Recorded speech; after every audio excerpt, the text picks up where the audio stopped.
in modern Jewish history, and it begins with 3 words. Dear Lord Rothschild. Dear Lord Rothschild, I have much pleasure in conveying to you, on behalf of His Majesty's government, the following declaration of sympathy with Jewish Zionist aspirations, which has been submitted to and approved by the Cabinet. Why was it that this letter was sent by the Foreign Secretary to your great-uncle Walter? It's an interesting question because it was primarily a movement from Eastern Europe, but they didn't clarify who was in charge of that movement. And in addition, it was, after all, in Great Britain. So they felt that the Rothschild family should be the one to whom it was addressed. And Walter was Lord Rothschild, and he was a Zionist. And those really are the background reasons. So Walter received the Balfour Declaration, and I have a copy here.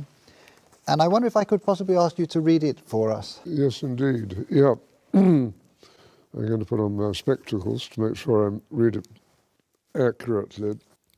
His Majesty's government view with favour the establishment of Palestine as a national home for the Jewish people, and will use their best endeavours to facilitate the achievement of this object, it being clearly understood that nothing shall be done which may prejudice the civil and religious rights of existing non-Jewish communities in Palestine, or the rights and political status enjoyed by Jews in any other country.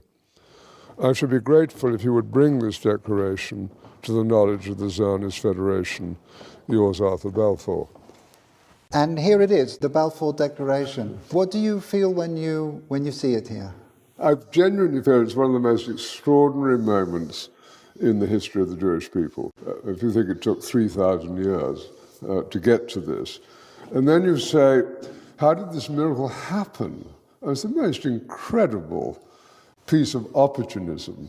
I mean, if you think you had an impoverished would-be scientist, Chaim Weizmann, who somehow gets to England, meets a few people, including members of my family, seduces them. He has such great charm and conviction.